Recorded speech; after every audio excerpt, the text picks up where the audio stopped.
Hi, it's Lee from colouringqueen.net and I hope you are having a wonderful day. Today, even though it's my Joanna to June colour along, I've decided to colour something different, which is Emma's Tale, the Inktober colouring book from Grazia Salvo, one of my favourite artists.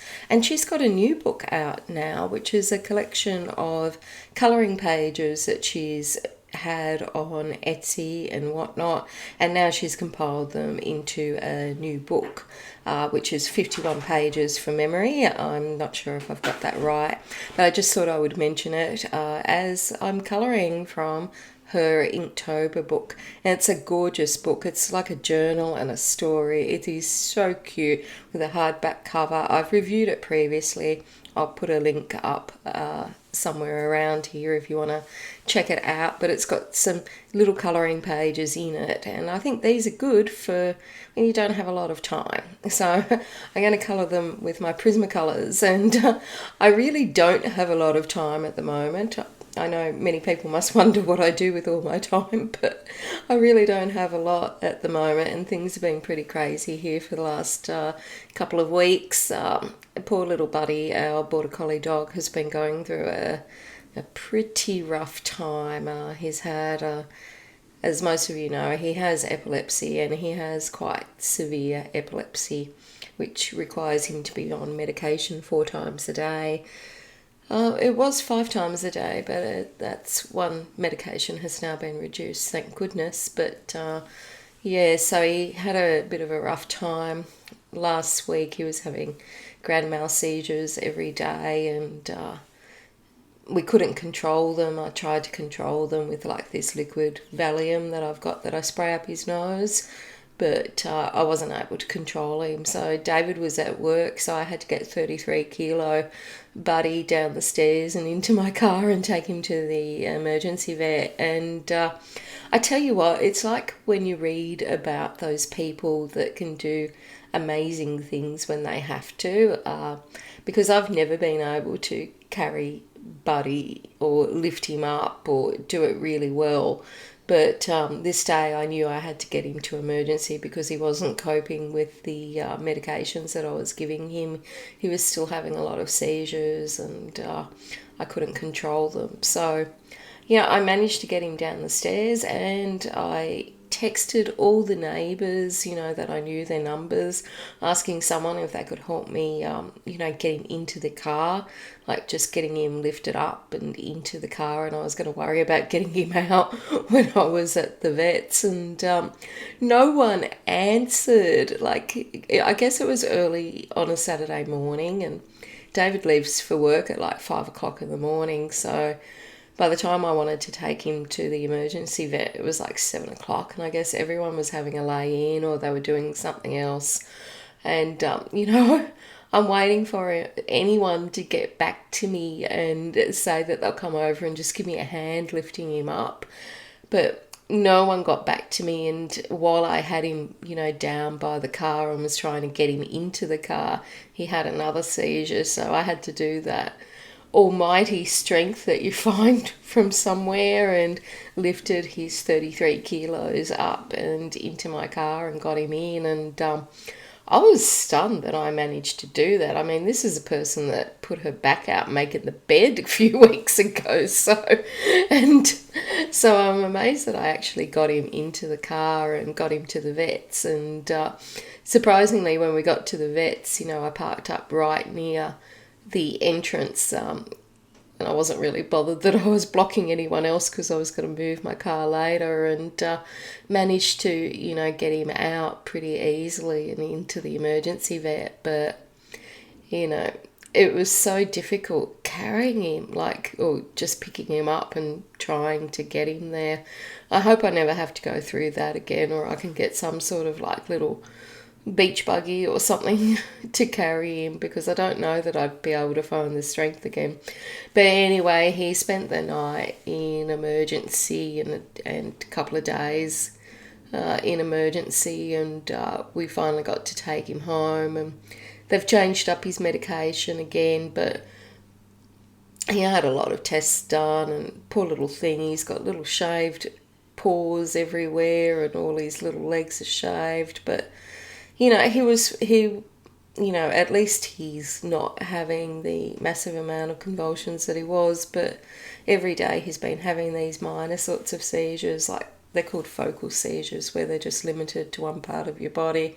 So I have to keep a close eye on him because it seems to count just like a normal seizure. So if he has 2 in 24 hours, I have to give him liquid Valium. So it's been like very difficult monitoring his behaviour because he's also been doing some really odd things, which for a week after this last episode he was on higher tablets and he was doing some crazy stuff, like he'd walk under a table and then he'd just walk away with the table or with the chair, or one day with a stool over his head and just keep walking, or putting, he'd go into the corner like one of those naughty dolls that they used to have back in, I don't know, was it early 2000s or something like that, those dolls that used to point their head towards the corner.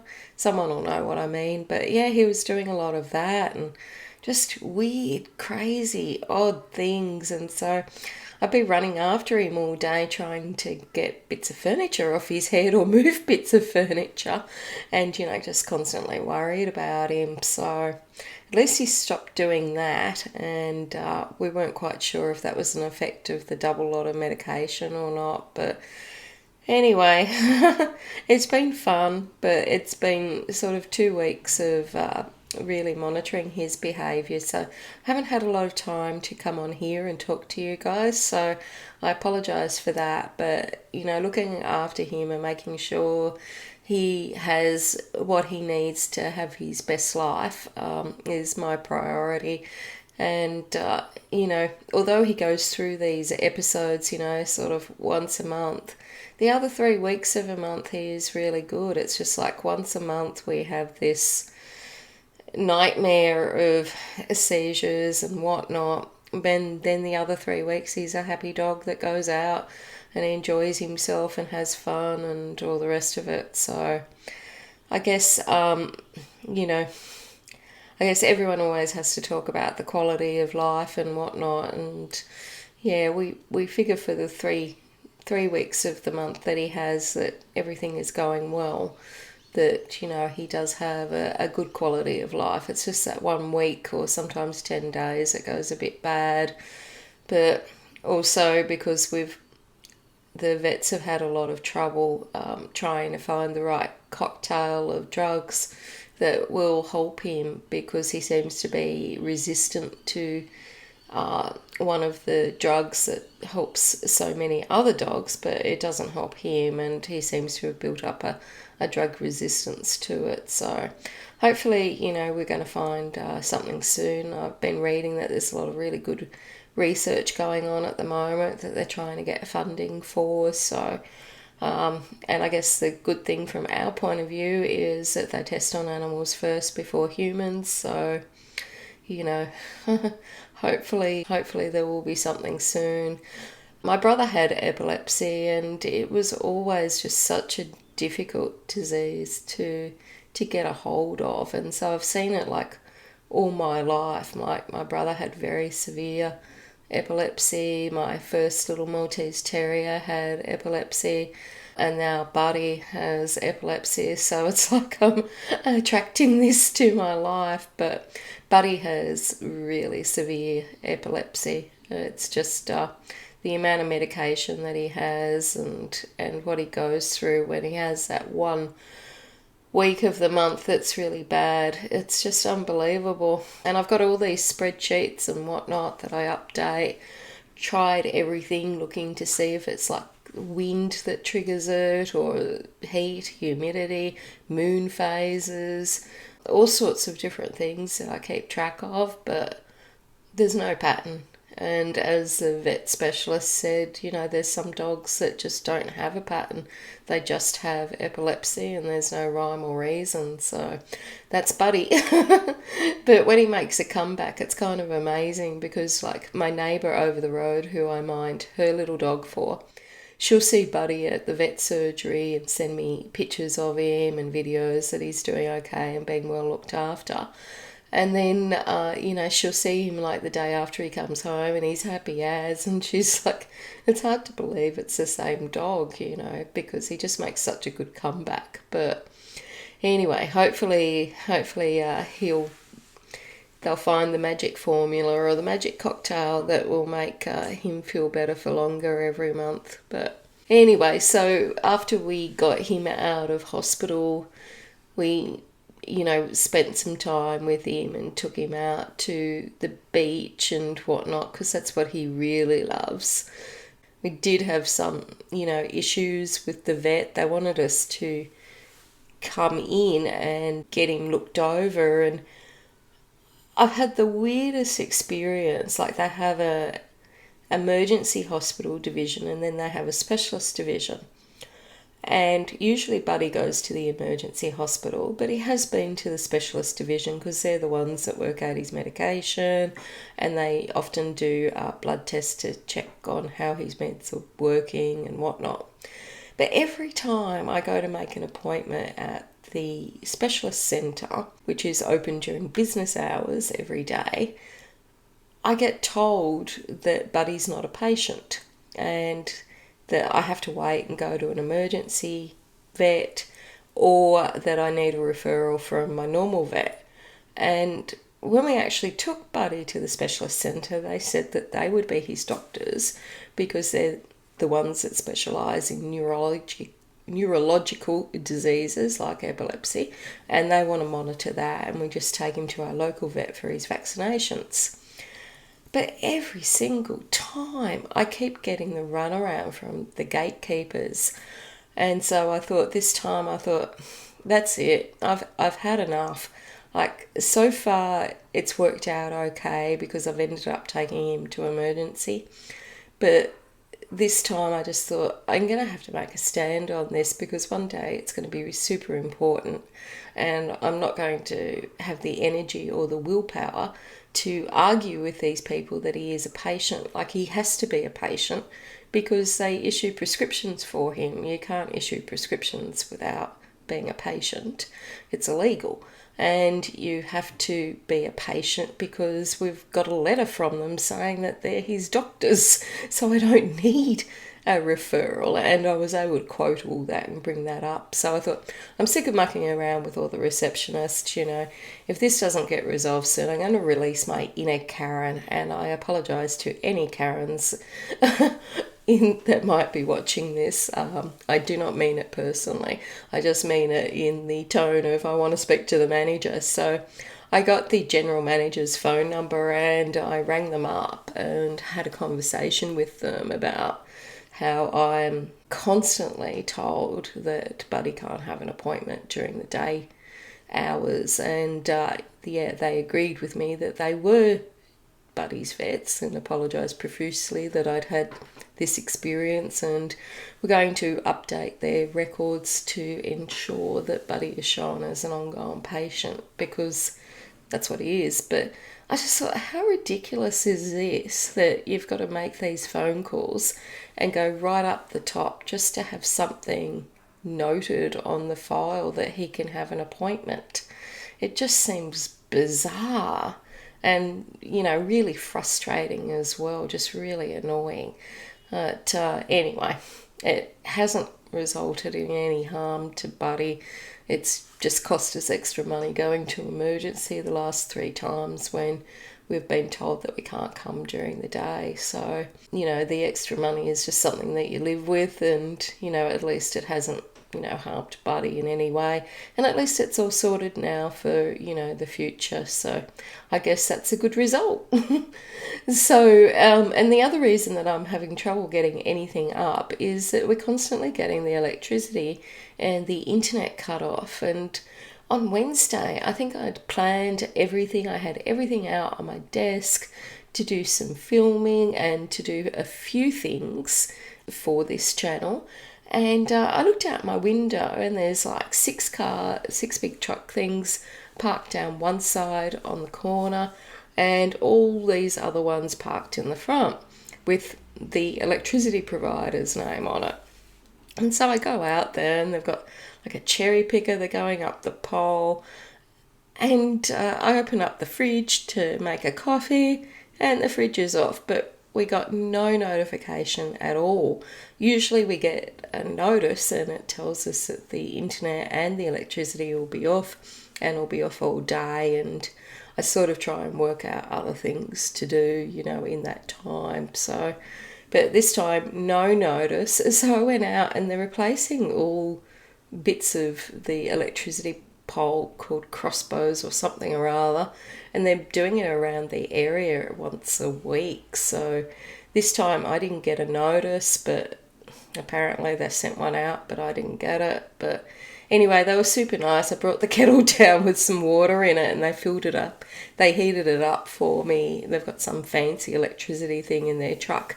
So they heated up the kettle for me so I could at least have a cup of coffee. But I was really stuck because there was nothing to do, with a house with no power at all. Like I couldn't film because I didn't have my light and the room's too dark with natural light. I couldn't sort of, do any decent cleaning without a vacuum cleaner or anything else. So I ended up gardening for a while, and then it got a little bit warm, even though it is autumn here in Australia. But I ended up weeding the garden for a bit, and I cleaned out the swimming pool of all the leaves and stuff like that. And I couldn't go shopping because Buddy had actually had a seizure in the morning, so I couldn't leave him. And, so I was really just stuck for things to do. I mean, Buddy ended up starting to feel better, so I took him to the park for a while and we had a bit of a walk around, just slow and leisurely. But it's amazing how much you rely on electricity and internet. So in the end, I'd bought this book on cryptocurrency. Now, I know some of you probably know heaps more about the subject than I do, but, I can remember still when I started work, I used to get my pay in cash in a little envelope that was issued by the bank, and they give you all these little envelopes and you'd have your cash in there with the little coins and everything, and you used to be able to work out what your bills were and you had it all in your little hot little hand. So that's how old I am. I remember getting paid in cash and you'd line up at the bank during your lunch hour to bank your cash or to withdraw money from your bank, because there were no ATM cards then. That was just in the future.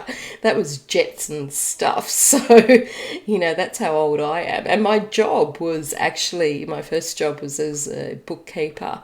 And one of the things that I did was payroll. And so once a week, I would go to the bank and, with my little calico type bank bag. And I wonder about it now because I was like 16 or 17. And I'd just be wandering the streets with a bag with all this cash in it, and then just wander back to the office. And, you would have a little piece of paper that told the bank how many $10 notes you needed and $5 notes and all the rest of it, so you could do your pays. And then I'd just sit there in the office with this wad of cash working out the pays for the week and for everyone in the staff, and using the little envelopes to give them the envelopes and put their little names on it. And of course it was exciting back then because you actually seen the cash, you seen exactly what you had. But so I've sort of slept through the crypto type thing. I know a little bit about it, but not really that much. So I bought a book on it and explained it in really simple terms, thank goodness. It was written like a cartoon style kids book type thing. I thought, that's what I need, something simple. And because I've actually done a few courses and whatnot on cryptocurrency, on like buying it and how people hold it and sell it and things like that, because I'm always interested in things like that. If you didn't know that about me, I am a real geek. I love to read textbooks and I love to do little courses on things and, to understand how things work. I'm just weird like that. I think it's amusing. So I bought the book just so I could work out in basics the terminology of it. Anyway, it was such a quick read because it's like a kid's book. It's not like a textbook or anything. And so I read that and had a coffee, and I think by the time I'd finished my coffee, I'd pretty well finished the book. It was that small. So at least I got that to do while the power was off. And yeah, I think then Buddy and I went for a nap, because what else can you do when, there's nothing to do. But I hope next time they give us a bit of warning that the power is going off. But and so again, with Buddy's health lately, I've been inspired again to look for a house. I've kind of put it off for about a couple of weeks because there doesn't seem to be anything coming up, and the things that are for sale are either out of our budget or they're not in an area that we like. So I've started again looking for a house, and my goal is to get a single story house so Buddy doesn't have to go up and downstairs, or even if it's a 2-story house, as long as we could all just live on the lower ground floor, like there's a bedroom there. But so many of the houses here in Australia, if they're 2-story, all the bedrooms are upstairs and there's no sort of room downstairs that you could convert to a bedroom. It's like, or the kitchen's upstairs, which is in Queensland quite popular, so that you can get views. Or in the house that we're in, it was built that way because of floods, so that the lower level is protected. So it's not been as easy as it would be in Sydney to get a single-story house.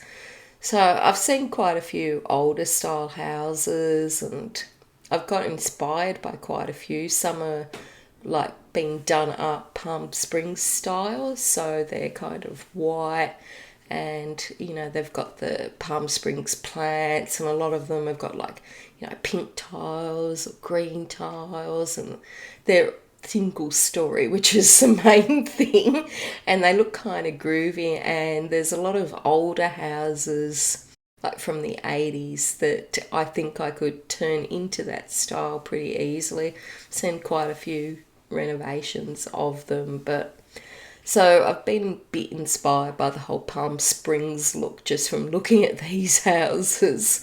And so I decided that I liked the look so much that I made it the colour palette for our buddy colour or colouring group colour along in our colouring group. So I didn't actually go with the Palm Springs colours. I went with more the California Dreaming colours, which I kept coming across as I was looking at Palm Springs houses. But I like the whole look of it, the whole vibrant look. I probably won't like it next week, but who knows. So I made that the colour palette for the next 2 months in my colouring group.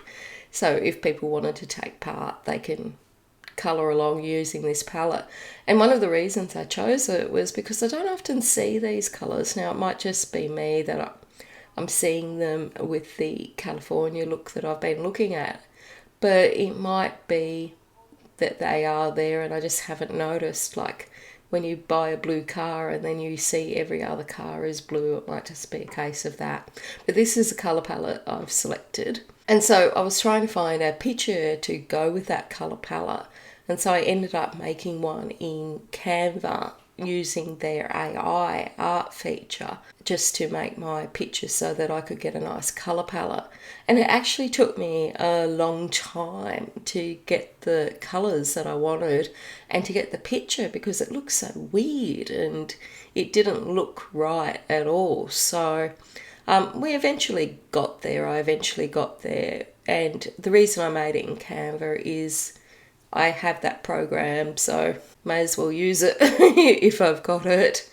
So I'll put the picture here as well. And while I was looking for something to colour with this particular colour palette, I came across a book by Christine Aldridge, or C.L. Aldridge Art. I purchased that book a long time ago and I thought I might colour this one for that colour challenge. But I used to mainly buy Christine's work through her Etsy store, and I toddled over to her Etsy shop and I realised that it had not been updated since 2019. Now, time has certainly gone by, and I realised I actually haven't seen Christine in any groups or online for a while.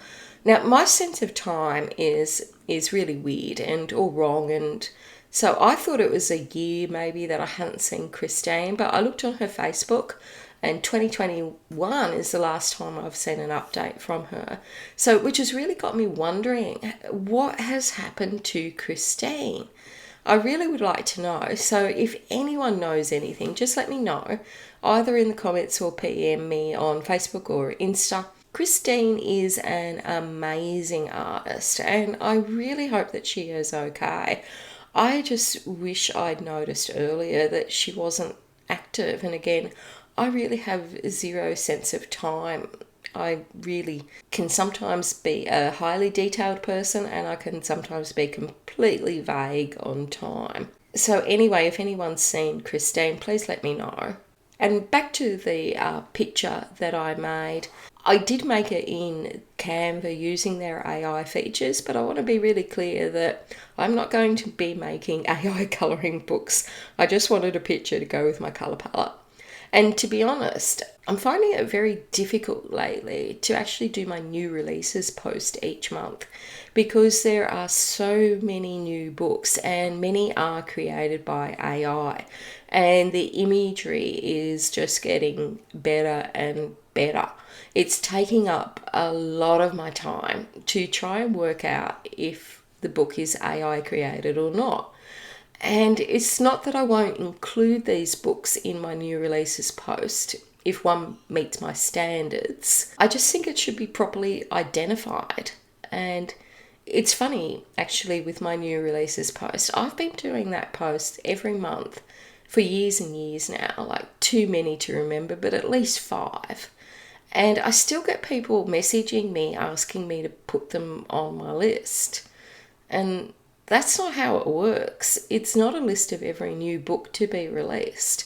It's a list of books that I like that are being released, which is a big difference. So a bit of a rant there, sorry. So if you read my recent post on my blog about AI artwork and colouring books, one of my biggest gripes is that they are not properly labelled, so people can actually make an informed decision about what they are buying. And again, that's something else that my blog has always been about. Just like my new releases post is about my picks, my blog has always been what information I can give you so that you can make an informed decision.